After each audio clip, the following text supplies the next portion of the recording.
this is an iHeart podcast. Guaranteed human. I turned off news altogether. I hate to say it, but I don't trust much of anything. It's the rage bait. It feels like it's trying to divide people. If we got clear facts, maybe we can calm down a little.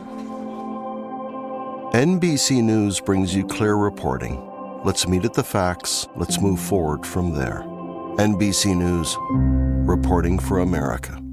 In business, there's no room for guesswork. Every shipment matters. Every deadline counts. When you're trying to keep operations running smoothly, the last thing you need is uncertainty. That's why reliability is at the core of USPS Ground Advantage. Each package moves through a secure, nationwide network tracked from dock to door with affordable, upfront pricing and delivery you can depend on. Because knowing your logistics are handled lets you focus on everything else. Visit USPS.com/Ground Advantage to start shipping with confidence. USPS Ground Advantage. When Kohler, global design leader in luxurious kitchen and bath products, asked me to be their ambassador for timeless, elegant, durable cast iron, I said, I'm in.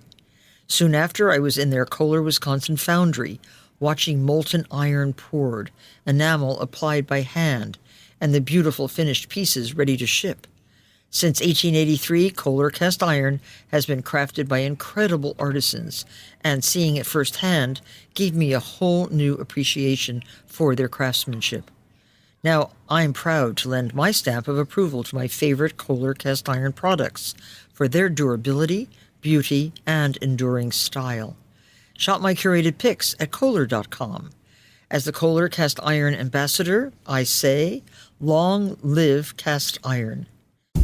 Hi, everybody. Chuck here with the greatest show on earth. Wrangling Brothers Barnum and Bailey Circus, you say? No, Stuff You Should Know, the podcast. That's right, it's Saturday, and that means it's time for another Selects, and this one is from May 2018. P.T. Barnum, more complicated than you've heard. And I picked this one, you guys, for two reasons. One, because I believe in this episode, I predicted that Hugh Jackman would play the man in a movie one day. One of my two predictions, along with Jared from Subway being a creep. And the other reason I picked it out is because I finally saw the movie The Greatest Show on Earth recently with my daughter. And I didn't like it so much. I didn't think it was that good. So I'm sorry to anyone who had a part in that movie. My daughter loved it. My wife loved it. I just thought it was okay. But this episode is great. So I hope you enjoy P.T. Barnum, more complicated than you've heard. Welcome to Stuff You Should Know, a production of iHeartRadio.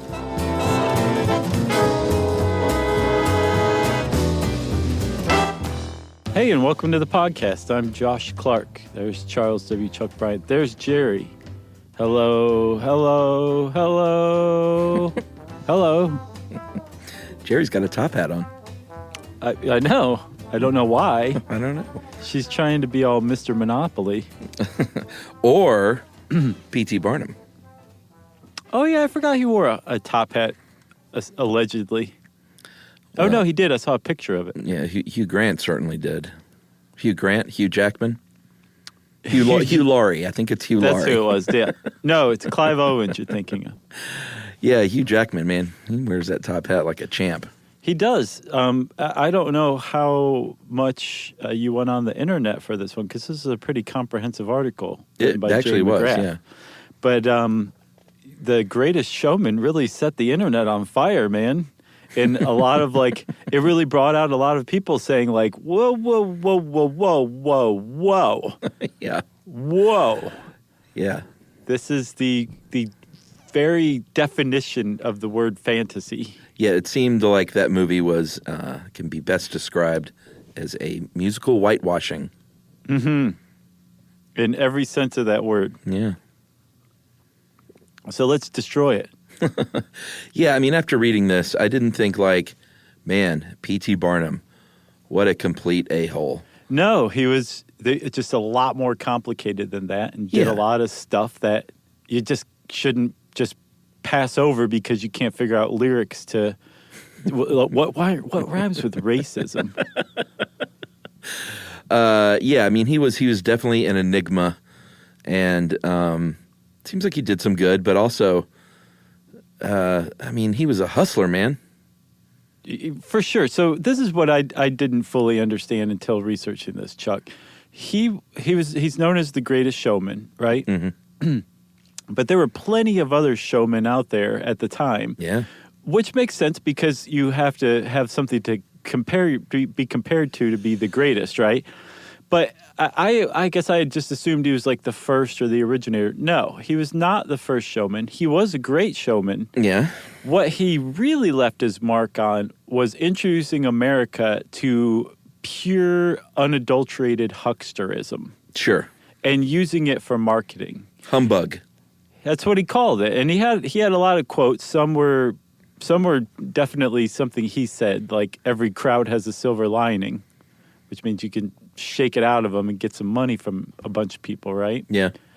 The one about a sucker born every minute, that's never been successfully attributed to him 100%. Well, yeah, and one thing is for sure, and is that his autobiography is, I think if you order it, it comes with a salt lick.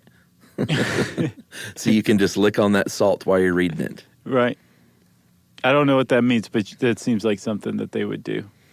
Yeah, I mean, he I think when the man is writing about himself, it's like, you know what, you may just want to believe a third of this. Oh, take it with a grain of salt, but so much so that you need an actual salt lick. Oh, yeah, you didn't get it. I got it now. I got it.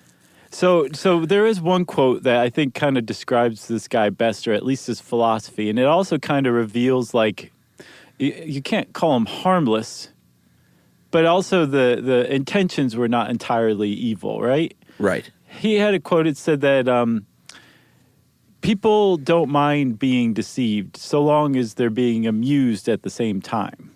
Which is kind of true. It does, and it largely lets him off the hook as far as being a huckster, right?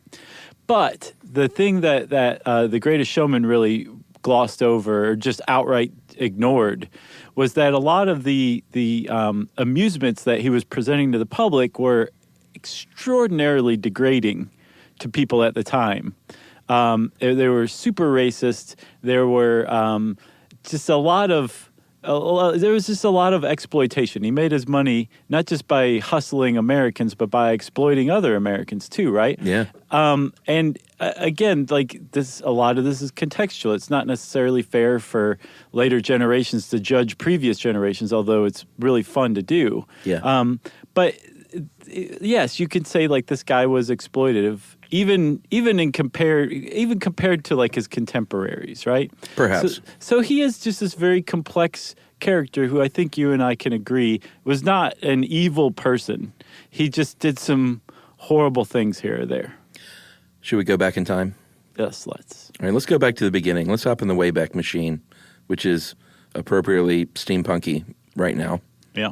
It takes many forms. I don't know if people realize that. It has a clock without the glass, and you can see the parts inside, but it doesn't actually function. It's strictly for decoration.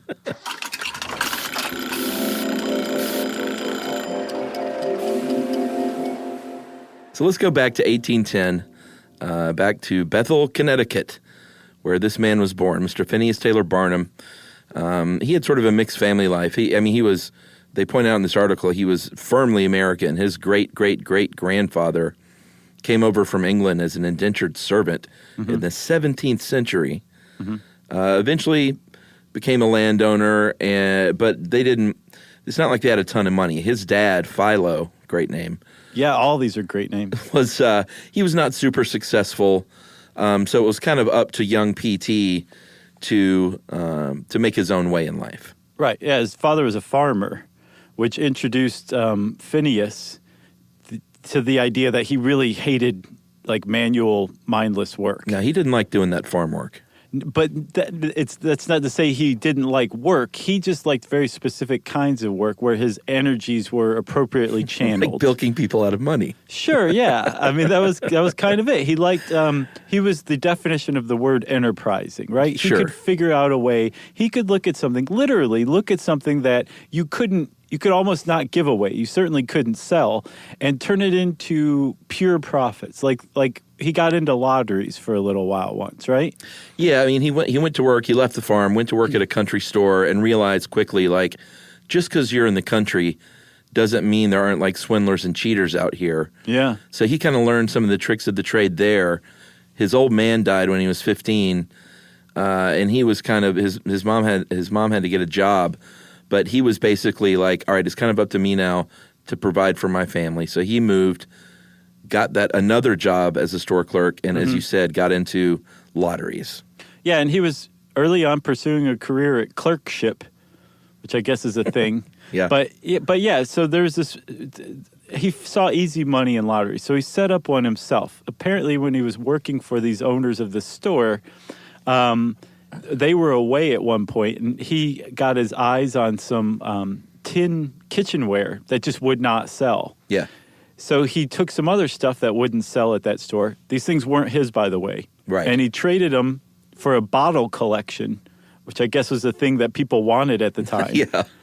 And he put those things up as prizes, right? And he started a lottery, and these were the prizes. And there were cash prizes, but he ended up selling like 1,000 tickets or something like that in this little town store based on these prizes and some cash prizes, saying like half of all tickets were going to be winners. And you might win a bottle, or you might win like a tin muffin pan, but you could also win this cash. And so these things that had just been sitting on these shelves forever were suddenly turned into something valuable thanks to his marketing expertise. And this is while he's still a teenager. Yeah, we've covered this in something before, that lotteries were a thing back then that someone could just cook up. You know, like it's not like the lotteries we have today, like these sanctioned ways of stealing people's money. Right. But back then, you could just cook up a lottery in a small town and be like, you know what, I've got it was almost like a Ponzi thing. Like I can raise money, right, give away some of that money in prizes, and then keep the rest. Right. I think that was in our lotteries episode. Oh, really? Yeah. Okay, well, in order to do that, though, you have to be a natural-born salesperson, which is what he was. You really do. And like lotteries would play like a theme throughout his early career. Like that's how he ended up making his initial, I don't know if fortune's the right word, but that's how he staked himself and his family, was through lotteries and working in stores and then eventually owning stores like general stores, grocery stores, that kind of thing.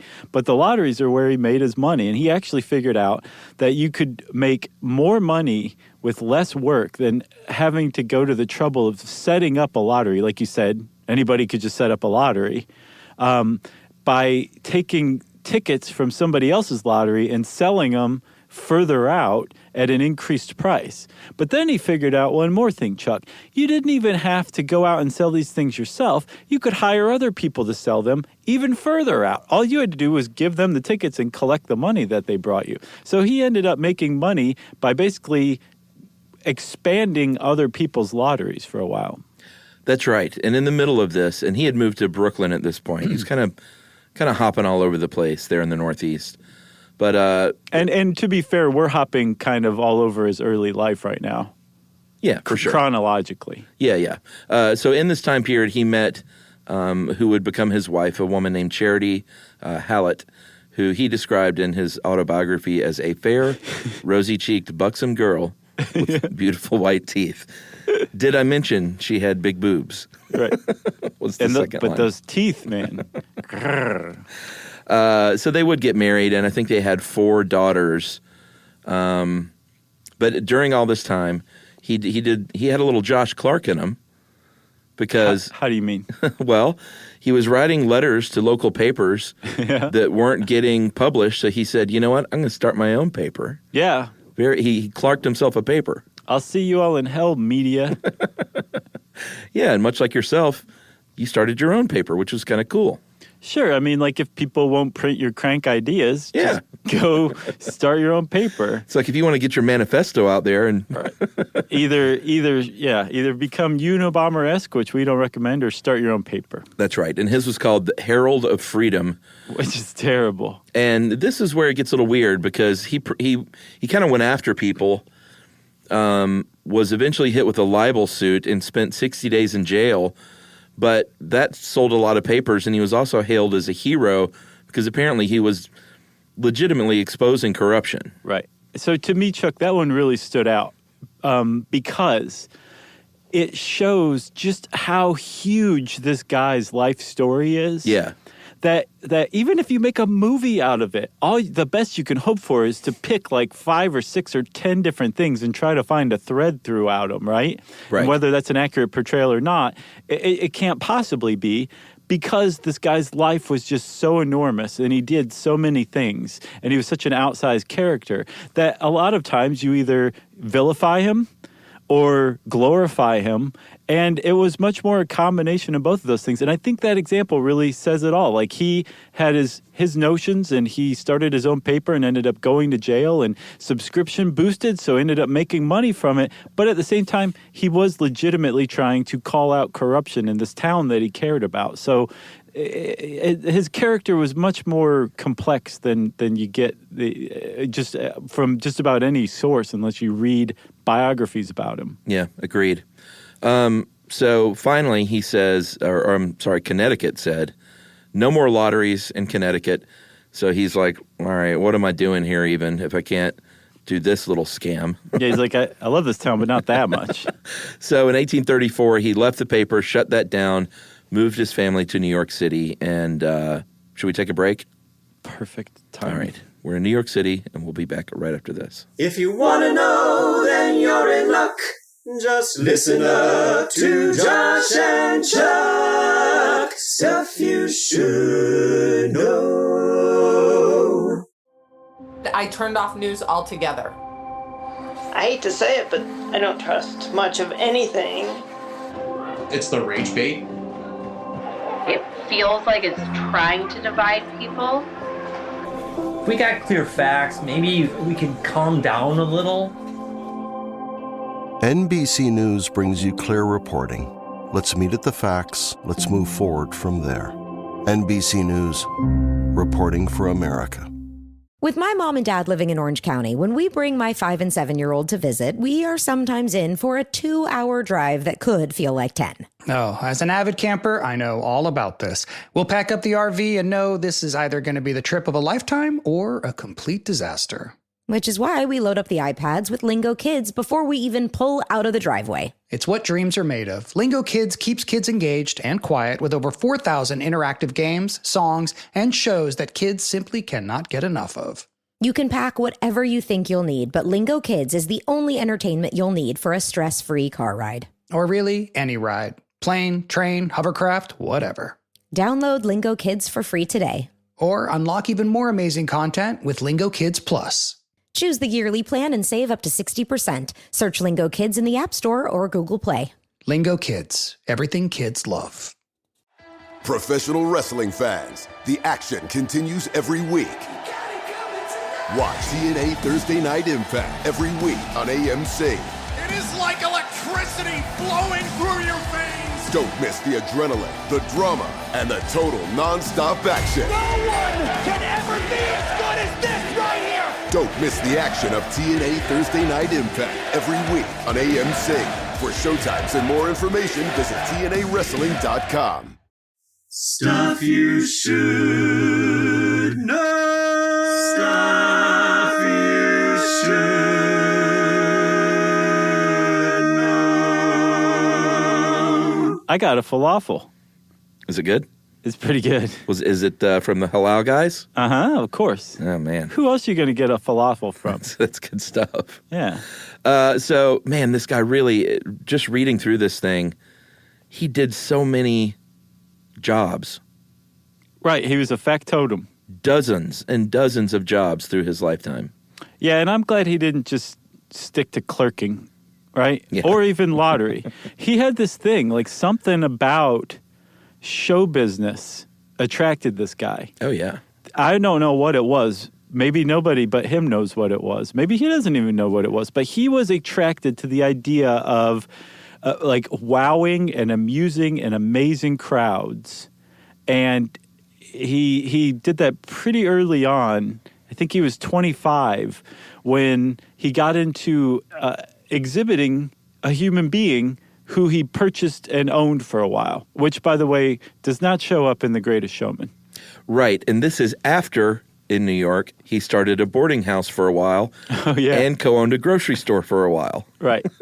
And so, like, his life is full of him just trying to do these kind of regular things and then being like, nope, got to go buy a lady and put her on display. Right. This was after Chuck, by the way, he had come down with smallpox for a while. Oh, did we miss the smallpox? Yeah, that's what I'm saying. Like, this guy had a huge life. Man. But let's get to Joyce Heth, right? Yeah. Because she is a very controversial part of P.T. Barnum's life. She was the first, his first foray into show business, and there's no other way to put it. Like, he purchased her. She was a slave, an elderly slave, who he purchased from another promoter who had been touting her as General George Washington's nursemaid. Yes. From when George Washington was a child. This is 1835, yeah, right? You do the math. She was supposedly 161 years old. Yeah, so he negotiates a price. He went and saw her, and she was blind. She had no teeth. She was partially paralyzed, but she could talk and tell her story. Yeah, she told stories about young George as a boy. Yeah. Oh, yeah.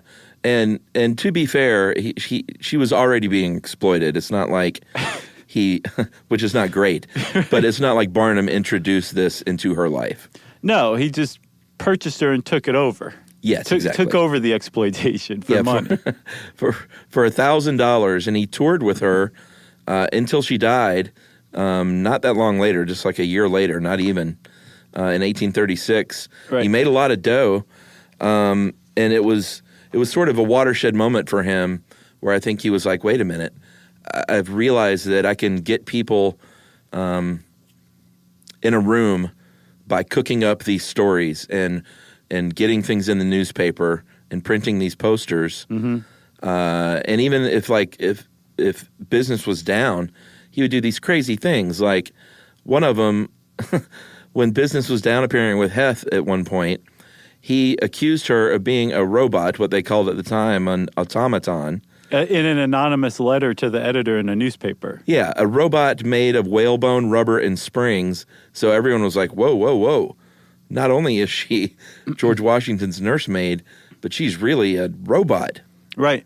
And what that did was it got the people who had been avoiding going to see her, because even at the time, people were like, this is pure exploitation. This woman is being exhibited like a giraffe would be or something like that. She's an old lady. He's working her 10 to 12 hours a day. Some people think that he worked her to death, literally. And so there was part of the press that was saying and reporting on this with great distaste. So there's a segment of American society who would not be caught dead seeing George Washington's 160-year-old nursemaid. Yeah. But they would conceivably go see an automaton if that's really what was going on. So he managed to dupe the very people who were critical of this exploitation that he was undertaking. He got everybody in that one.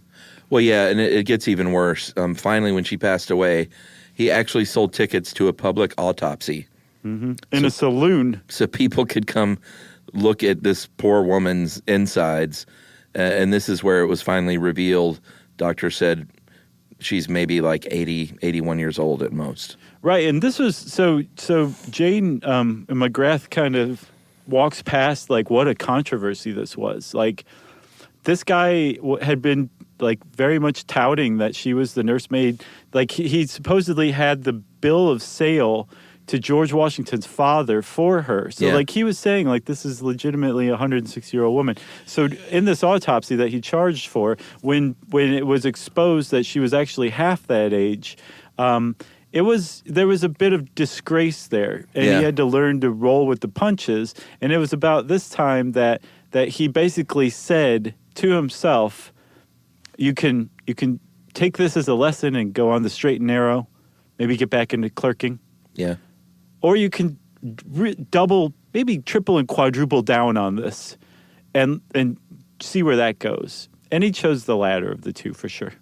That's right. He sure did. The next thing that he did, the next person that he kind of took under his wing was his greasy wing, was someone called Signor.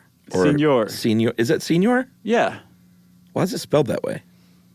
That is the Italian spelling of signor. Oh, well, let me turn it on then. Signor Antonio Antoniano. Nice. Antonio. I added Right. an extra bit in there. Senor Antonio is another way to say it. Well, sure. If you're a dullard. I'm a bit of a dullard, Chuck. I think you know that after 10 years. So this guy, we're really milking that 10-year thing, huh? I've got my SYSK 10-year Army shirt on. I see that. It's very nice. Thank you. I've been working on my buxomness. You're quite buxom. So Senor Antonio was a balancer. He's one of these guys, like a plate spinner, walked on stilts, juggles. He could throw things in the air and catch them very fast. Yeah, he's like a hippie. Yeah, exactly. He would be on tour with, he'd had those little sticks. What are those called? Devil sticks? Devil sticks? Or a hacky sack. Any of those things. Yeah, he'd pull a hacky sack out of his ear at any moment. Right. So this guy, he said, all right, you need to be my newest client. I will make you famous. Change your stage name from Senor Antonio to Senor Vivala. Nice. Because that's a little more, I don't know, exciting. I guess. Sounds I about like the same to Senor me. Antonio. Yeah. I do too. It's a lateral move. Here's the thing, though, is there were a lot of dudes out there spinning plates. So it wasn't like he was so unique. But Barnum thought, you know what, I think you're better than the rest. So here's what I'll do. And again, this is just another example of how good he was at promotion. He said, I'll do a free performance for a theater, and I'll even be your assistant on stage. And people came, and so the theater said, all right, I guess if people come for free, they'll pay? I think what he was saying was I think that's exactly. I think you're right. He just wowed them enough, I think. That's the impression I have. Yeah. But even still, despite Vivala being genuinely good, he was, I think, head and shoulders above most of his contemporaries. Most plate spinners? Yeah. I think people saw in the press, there's a really good plate spinner. We saw a plate spinner at the office last week, so I'm not going to go anywhere to see another plate spinner. I'm certainly not going to pay. Yeah. So Barnum had a pretty good idea, but it actually came out of a uncomfortable situation that fell into his lap with Roberts, another plate spinner. Yeah, so this is a rival plate spinner who apparently would go to performances. He was West Coast. Yeah, he was a crip, and he would go to Vivala's performances and heckle him, I guess. Mm-hmm. You call that plate spinning? Boo, terrible plate spinning. Stuff like that. And so P.T. Barnum cooked up a thing where he was like, all right, I'll offer 1,000 American dollars to anyone who can perform Vivala's act in public. Roberts accepted, but here's what really happened is he got together with Roberts, and they all three hatched a plan to do these kind of staged competitions. Right. So they promoted it in the plate press. spinning competitions. East Coast, West Coast plate spinning rivalry is going on right now. It's a hot battle. Everybody's going to come see this, and everybody did. And in that first performance, Roberts, as was staged, conceded he could not replicate Vivala's act. It was too good. But I would love to see Vivala replicate my act, and I challenge you, Senor Vivala, to replicate my act tomorrow night at this same theater. Yeah. And they kept going back and forth like that with this staged rivalry that they made some cash off of thanks to Barnum's ingenuity. They did. Finally, in 1836, the circus comes into the picture. Mm-hmm. He joined a traveling circus, Barnum did, as a ticket seller, which I take it to mean he doesn't sit in a booth and sell tickets, but he goes around town selling tickets. Yeah, like chambers of commerce or something like that. Yeah, and of course he got a little commish off this thing, so he was making some dough. Vivala joined that same circus as a performer. Of course, they were attached at the hip at that point. No, that was Chang and Ang, Bunker you're thinking of. That's a dad joke. It totally was.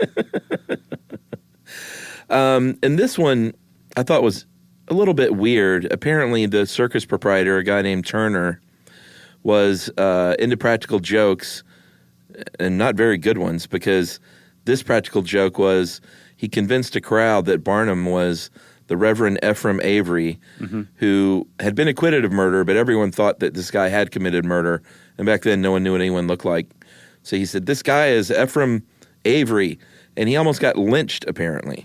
Yeah, like Ephraim Avery's name was not very well liked in the area. He was, at the very least, he, through having an adulterous affair with a young woman, had induced her to kill herself, or at worst, had murdered her to prevent her from having his illegitimate child. Yeah, but not he'd a good been guy. acquitted, right? And he's a reverend, did we mention?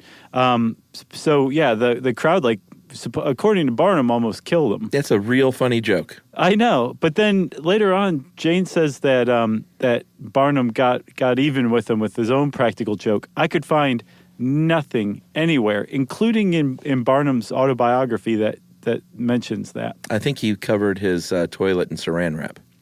Oh, gross. That is so nasty. He gave him an upper decker. Gross.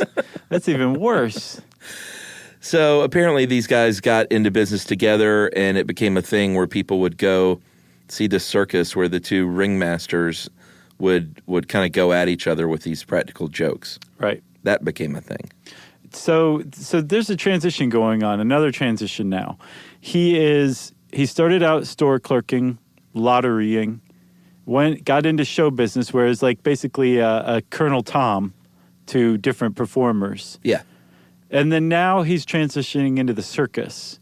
But by now he's been like married to the road about as much as he's been married to charity as well. And from all accounts, like he was very much in love with her, and they were like he was faithful, and they were a real couple. But he was on the road a lot. There's just no ifs, ands, or buts about it. He was out there on the road quite a bit. So transitioning to a circus was basically the same thing. It was just a little bigger of an outfit. So it was like a step up. But you got to also keep in mind here that he's spending a lot of time on the road at a time when travel was really long and really tough. That's right. And so he eventually decides working for someone else's circus is for the birds. Mm-hmm. I'm going to start my own. You buy some horses and wagons. I'm going to get a clown. You got to have a clown. I think he still had Vivala at the time. Yeah. And started Barnum's Grand Scientific and Musical Theater. Toured all over the place for a little while. Mm-hmm. And then they disbanded. Right. Nothing ever seemed to work out for very long. No, I think that he got fed up, it says, with some of the rivalries with other showmen, that you would build your whole circus around like an act, and all of a sudden the act would be like, I'm sick of this. I'm sick of being on the road. I'll see you later. And all of a sudden your circus would fall apart. I think they were kind of tenuous outfits, right? Yeah. But the thing about Barnum was like something about this called to him. Like he would, when his circus collapsed and he was out in the middle of the country on the road and he had to go back home, the first thing he would do was start figuring out his next circus or his next act or whatever it was. He would go back out again. He was indefatigable. Indefatigable in that sense. Yeah, so, I mean, we'll quickly speed through the next couple of years. He did a little steamboat circus for a little while along the Mississippi River. Mm-hmm. That didn't come along. He tried to do a respectable business again, went into business with a guy who manufactured grease, right, paste, and cologne. That did all right for a little while, but then that failed. And then this whole time he still feels that pull to the tent. Right, he sold illustrated Bibles for a little while. Yeah. Finally, here's the thing. He wanted stability. Like, being out on the road was tough. Ask Steve Perry, right? But he wanted this to be tied to show business in some way. Yeah. Finally, one day, in I think the 1841, he had another big break or another big vision. There is a place in New York, a museum, and what you would call today a museum, that was up for sale in I'm not sure where it was, but it was in New York, right? Yes. And it was called Scudder's American Museum. And Barnum heard that Scudder wanted to get out and was putting the whole collection up for $15,000, which is a substantial amount of money and definitely more money than Barnum had. But he said, that's it, right there. I can have a permanent place where people come to me, and I can be home with my wife and daughters, but I can still have this daily interaction with show business. I got to buy that thing. Well, and it will also accomplish this is I can still have my freak show performers, but because it's a museum, somehow it has a little bit more respectability. Right. Because apparently at the time, theaters weren't like they are today. It wasn't like we're going to the theater. Theaters could be a little bit like a second-tier entertainment. Right. It was like hoi polloi, tawdry crowds went to the theater. That was associated with like burlesque or something like that. Or even like human oddities exhibitions, stuff like that. That was theater stuff. A museum, like Scudder's, like respectable people could go there. So what Barnum did was he bought a museum and then dragged it down into the mud. Right. And the way he financed the museum, I didn't fully understand, to be honest. Do you want me to explain it? If you want. Or we could just say he ended up with a museum in 1841 through a lot of work and I think that's fair enough, because it is a little bit like, robbing Peter to pay Paul. Right. It wasn't just a straight-up purchase. Let's just say that. Right. But so one thing that you can say about this museum, which he renamed Barnum's American Museum, it was a big success. And one of the reasons it was a big success was because he tirelessly worked at finding new and interesting ways to market the thing, right? Yeah. And by, I'm not sure exactly when, but by a very short time after he opened it, I think that same year in 1841, he charged 25 cents a person for admission.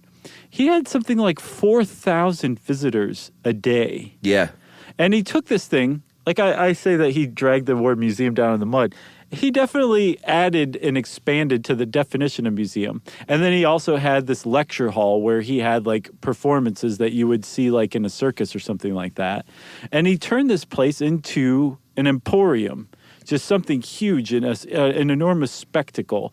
And something like 850,000 pieces were on display in his museum. So you definitely got your quarter's worth for sure. Yeah, and those are just the pieces. He also, as far as the circus element, he had everything covered. He had dancers, musicians, plate spinners, ventriloquists. Well, you got to have the plate spinners. He had little people. He had big people. He had ladies with beards and robots and puppets and animals. He had giraffes and grizzly bears. Like, he really had everything humming on all cylinders at this point. Yeah, he really did. And again, there's that whole thread of like, there are people being exploited. There were people who were complicit in that. There were people who were, anyone who came to the museum was gawking at, the weirdness of these other people or whatever, which again, today is very odd to us, but at the time was still odd. Like, that's the thing that I think gets lost on people. Like, there were sideshows and things like that, but Barnum took it to an extraordinary degree and really ran with it and became extremely rich as a result, actually. Should we take a break? I am ready to. All right, the museum's humming along. We're going to take a break. We'll be back right after this. If you want to know, then you're in luck. Just listen up to Josh and Chuck. Stuff you should know. I turned off news altogether. I hate to say it, but I don't trust much of anything. It's the rage bait. It feels like it's trying to divide people. If we got clear facts, maybe we can calm down a little. NBC News brings you clear reporting. Let's meet at the facts. Let's move forward from there. NBC News, reporting for America.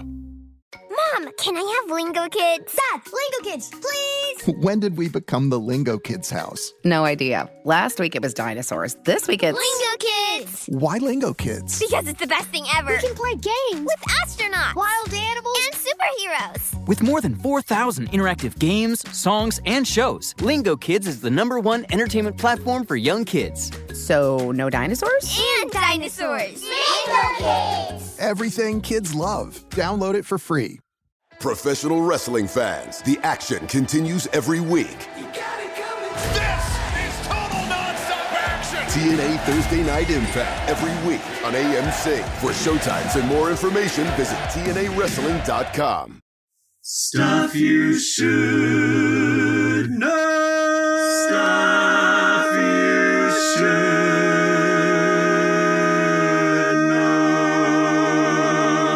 know. Okay, we're back. Yeah, so we mentioned earlier about the humbug, this kind of hucksterism. Mm-hmm. In his biography there, or autobiography, which was rewritten by himself, by the way, after people read the first version and said, what a jerk. Yeah, he was like just openly boastful and a braggart about how much he exploited people and how much he duped the American public. He toned it down a little bit in the revision, but he did talk a little bit about being slightly embarrassed about kind of how shameless he was.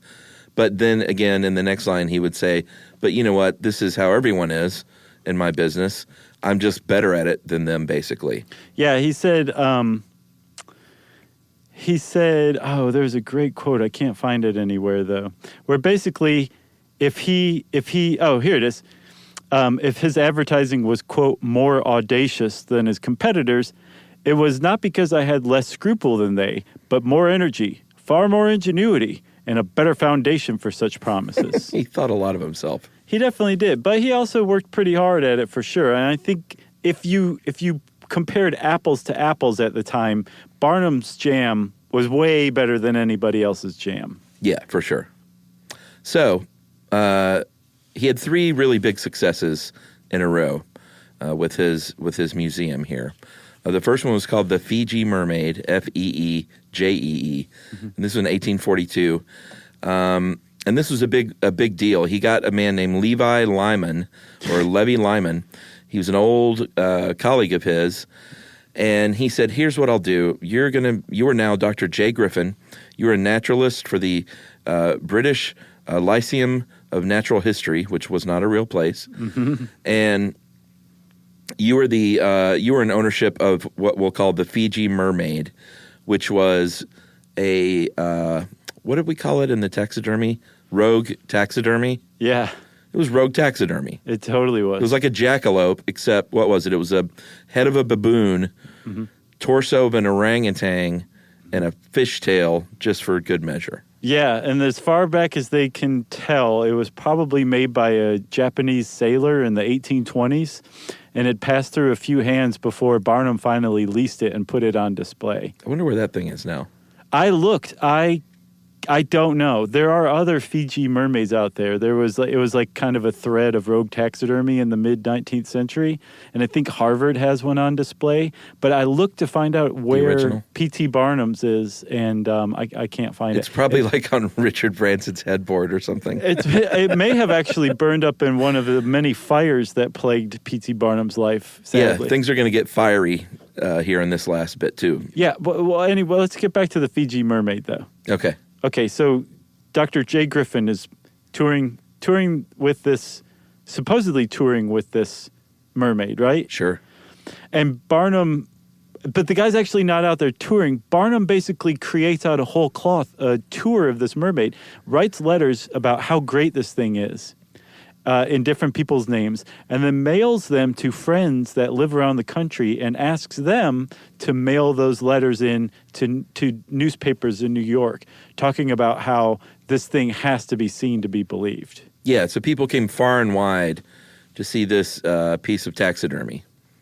Yeah, and by the way, this whole Jay Griffin thing, like this guy was posing as him. He was giving public lectures made up as a naturalist, a British naturalist, and he was an American promoter. He had nothing to do with it. He was just making all this stuff up, but he would give like public lectures on it. I love it. Like the audacity, it's amazing. So the second big victory was when he met up with a 4-year-old named Charles Stratton. He was a little person. His cousin, actually. And he stopped growing when he was 2 feet tall, and he changed his name, rebranded him as General Tom Thumb, and that name probably rings a bell. They became very famous together. He said he was 11 years old, and they were a media and ticket-selling sensation. Yeah, they would be like invited in to meet like royalty, whatever country they toured. He was a huge hit at the museum. It was like a big deal for both Barnum and Charles Stratton. That's right. a sensation. That's the best way to put it. And the final big victory of the trifecta, when he was in Europe with Stratton, he heard of Jenny Lind. She was a Swedish opera singer. And this was the kind of thing where he was like, you know what? She doesn't have a beard. All she is a talented singer, but she's amazing. And this would really legitimize me if I did like a straight up act for a change. Right. So even though she's big over here, they don't know about her in America, and she could blow up there. So I'm going to offer her $1,000 per performance, which was a ton of money and a big risk. But he made about $500,000 with her or more, who he branded the Swedish Nightingale by trotting her around the United States. And she was like beyond a sensation in the United States. Yeah, that was another thing too. I mean, like she was pretty big in Europe, but I don't think she was well known, if known at all, in America. But by the time she showed up for the tour starting in 1850, he had managed to, like you said, just turn her into a national sensation. Like people had like Beatlemania for this lady. Yeah. This article says that she was not a very nice person. I didn't see that anywhere else. And I actually saw that. So after the contract between her and Barnum was up in 1851, she continued to tour America with like an actual orchestra, I believe. Yeah. And she made $300,000 in 1850s money from this whole American tour, and donated every single penny of it to Sweden's public school system, which was burgeoning at the time. Yeah. So I don't know what Jane was talking about, but I think she just kind of didn't find America very cultured is what I get. But apparently Jane didn't like that. Well, America probably wasn't very cultured in 1850. Right. But I thought that was pretty neat, man. She took all of that money and donated it to the public school system in Sweden. Man, that's crazy. But yeah, so Barnum was not legitimized thanks to that. I think it actually didn't go all that well, but he did enrich himself thoroughly through Jenny Lind for sure. That's right. But he would go broke again because he's P.T. Barnum. Jeez. And that's what he does. In the 1850s, he bought up a lot of land near Bridgeport, Connecticut, because he wanted to make East Bridgeport the happening place. He invested in the Jerome Clock Company, wanted to relocate it to East Bridgeport. It was not a smart thing to do. The company went bankrupt, and all of a sudden he was broke again, and this is fire number one. He moves out of his mansion because he's broke, and then after he had moved out, the mansion burned down. Right, but if he had to move out, you would think that he had relinquished ownership, so why does it matter as far as his life goes? Oh. Unless he had a bunch of money stuffed into the insulation or something. I don't know. A Breaking Bad thing going on. It might have just been a footnote or something. Or maybe he did. No, I guess if he had moved out, then he didn't own it. I just thought that was a little weird. Yeah. So he was in debt, like big time, like broke, bankrupt, in debt, because of this terrible clock company thing, which you should always take as a reason to never put all of your eggs in one basket, which I guess is what he did. But he managed to emerge from debt after, I think, 5 years. And he ended up, during this time, he pawned his museum, but he also put the name of the museum in his wife's name, who was not bankrupt. And so they were able to make some income off of the lease for the museum. And then when he managed to buy the museum back after 5 years, he just went like right back to it. Like he didn't miss a beat. Yeah, I mean, this 10-year period from 1850 to 1860, he went broke. He did the smart thing, like he said, with his wife. He started giving lectures about making money. He went on tour again with Tom Thumb. He got a dead whale. He bought a dead whale and said, surely people will pay money to see this. So he was still doing all this crazy stuff. He bought a hippopotamus. He bought two beluga whales. Like, it's just crazy the things that he was doing. Also, Chuck, we have to say the title of the lecture tour, The Art of Money Getting. It's not even the art of making money, the art of money getting. Yeah. So his star's starting to rise again. At the very least, his fortunes are reversing from just doing any kind of work he can get his hands on. And then all along this way, like Barnum was he was what's known as a Jacksonian Democrat. Yeah. Andrew Jackson was a populist president, and he was, I think, didn't we lay, he was the one who was responsible for the Trail of Tears, right? I'm pretty sure that was Andrew Jackson. It was. Remember our two-parter on Trail of Tears? I do. Okay, so he was P.T. Barnum was of this man's party. He was a Jackson supporter. And then the Civil War breaks out. And all of a sudden, Barnum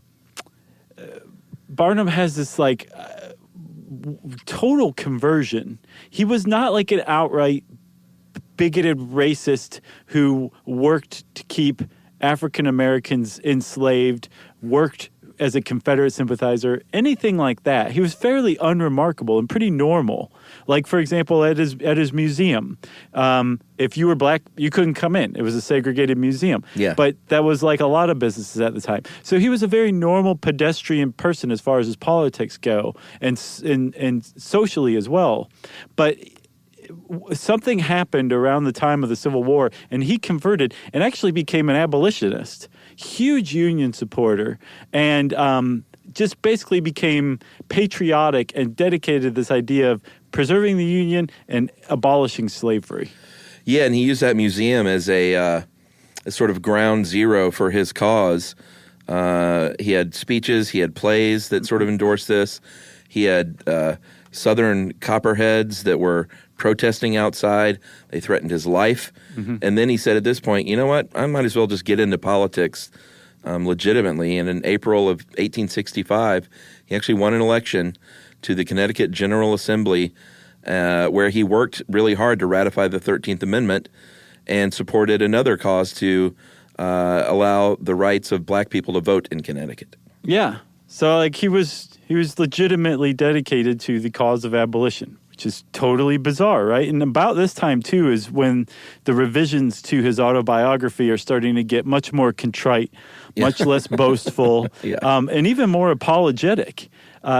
So he something happened, and he was converted to the right side of history, I guess you could call it, you know? Yeah, so here's where fire number 2 comes in. A few months after this election, his museum burned down, along with the animals and the exhibit, which is super sad. Yes, this is the first of like 2 animal fires. He opened a new museum a couple of months after that. 3 years later, that museum burned down. Mm-hmm. Didn't want to rebuild that one. And then finally in the 1870s, like it took a long, long time before he became the P.T. Barnum that most people know as the big circus guy. Right. The greatest show on earth guy. Yeah, he hooked up with Barnum and Bailey after hooking up with a guy named William Cameron Coop, or Coo. I'm not sure which one it is. But he had P.T. Barnum's Grand Traveling Museum, Menagerie, Caravan, and Circus. Yeah, a little wordy. That was 1871. And then did you cover the 1872 fire? No. There was another fire that killed all the circus animals. At the winter camp, which is on the site of where Madison Square Garden is right now. There was a horrific fire in the winter camp in 1872, killed a bunch of other circus animals, which this is one of the reasons why years later Barnum and Bailey's Ringling Brothers Circus went away, was because of animals. Yeah, and he was by the time this fire happened at what was it called? The Hippotheatron? I think so. He was very successful with that circus. He started with Coo. They made about $400,000 in the first year, and it was the very first circus to kind of do the traditional thing that we all think of as travel by train, acrobats, clowns, exotic animals, stuff like that. Yeah. And that's when it officially was called the greatest show on earth. So the Hippotheatron, such a strange word, burns down, and then he's visiting his friend in England, John Fish, and this is when his wife Charity passes away.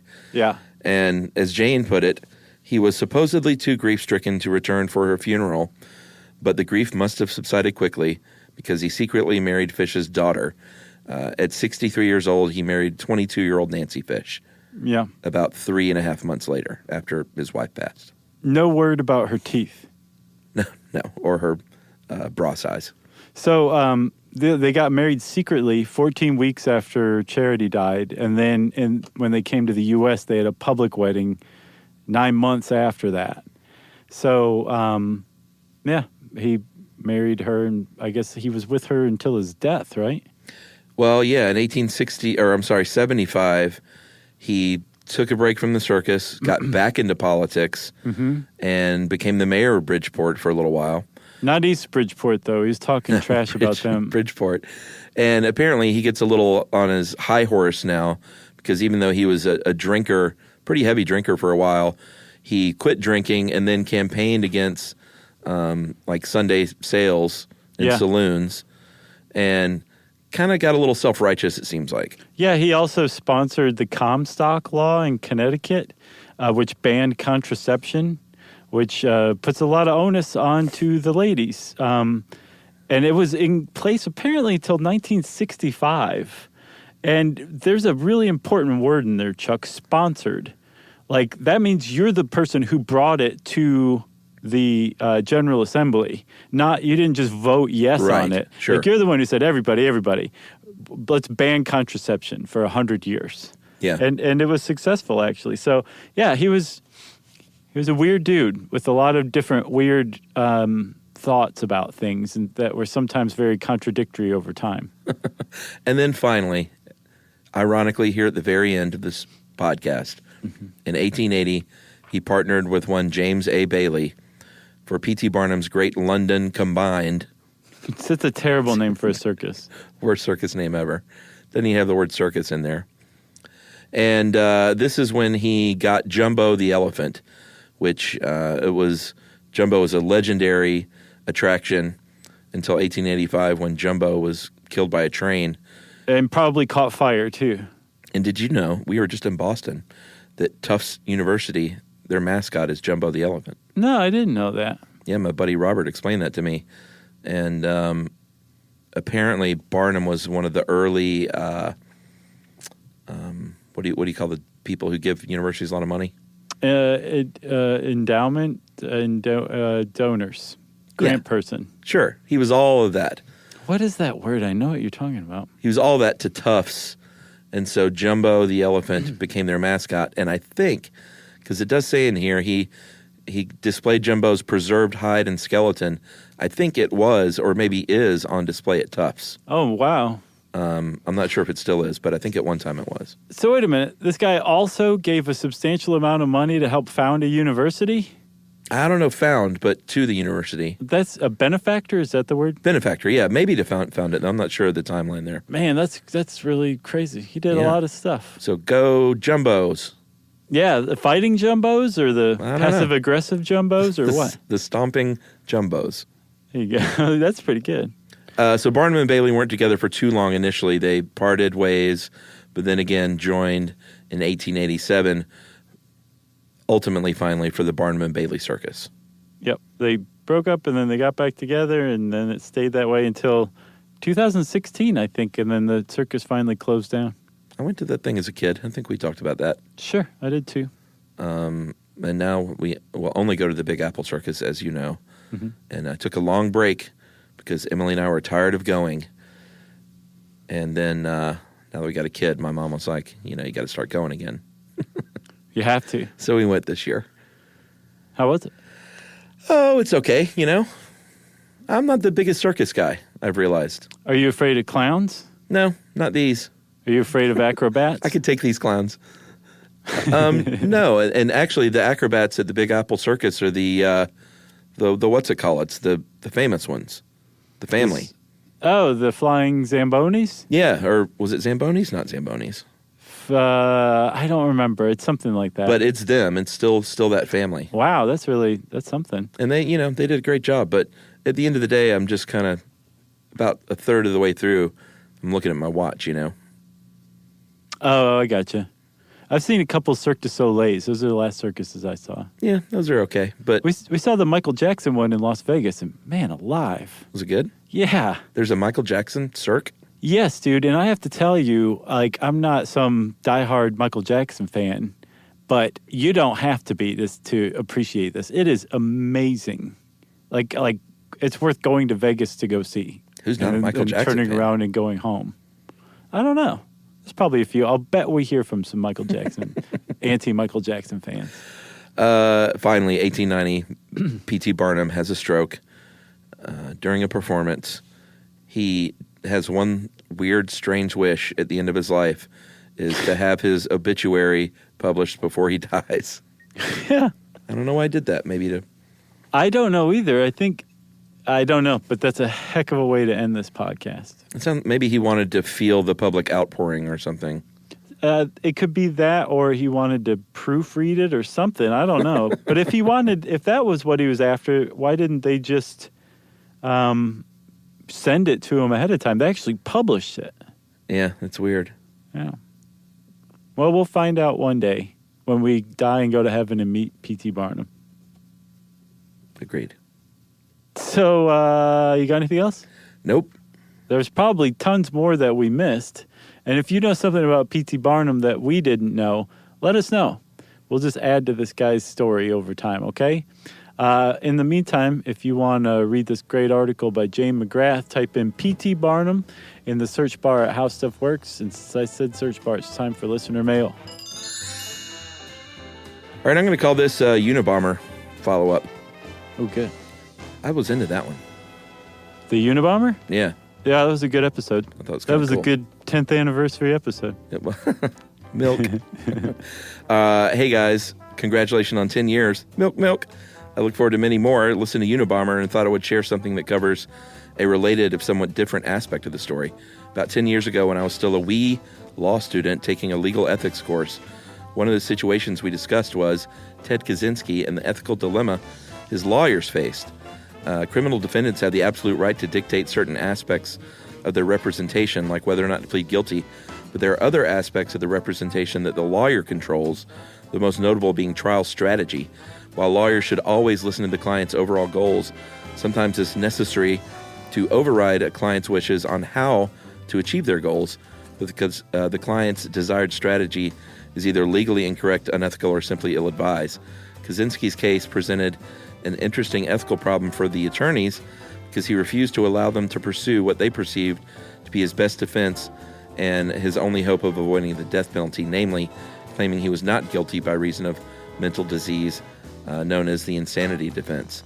The conflict was that, on one hand, his attorneys had a duty to zealously represent him, but Kaczynski objected so vehemently to the chosen defense that at one point he attempted to go pro se, aka represent himself, which would have been an utter disaster.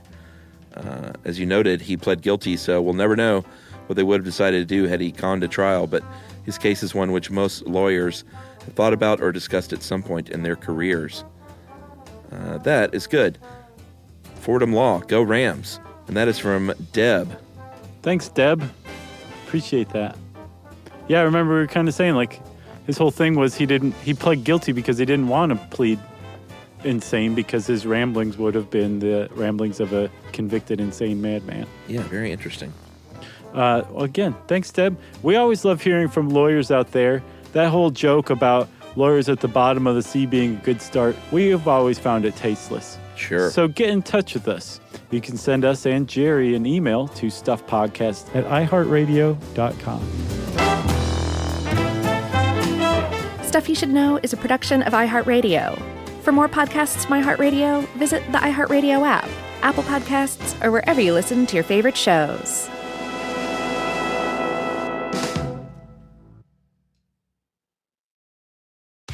When you're a maintenance engineer in a beverage manufacturing plant, you keep production lines moving and quality on track because there's no room for slowdowns. With Grainger's vast selection of high-quality motors, sensors, belts, and hard-to-find parts, you can get what you need fast and all in one place, so nothing gets in the way of getting the job done. Call 1-800-GRAINGER, click Grainger.com, or just stop by. Grainger, for the ones who get it done. T-Mobile has the best plan on the best network. Just ask Kevin Bacon. Today, business happens virtually everywhere. That's why you need Supermobile from T-Mobile. The best plan on the best network, letting you run your business from your phone like never before. In moments of high demand, T-Mobile's network adapts to put your business connection first. Discover more at supermobile.com. Best business plan based on combination of advanced network performance, coverage layers, and security features. Best network based on analysis by Ookla Speed Test Intelligence Data 1H 2025. Ookla trademarks used under license and reprinted with permission. When Kohler, global design leader in luxurious kitchen and bath products, asked me to be their ambassador for timeless, elegant, durable cast iron, I said, I'm in.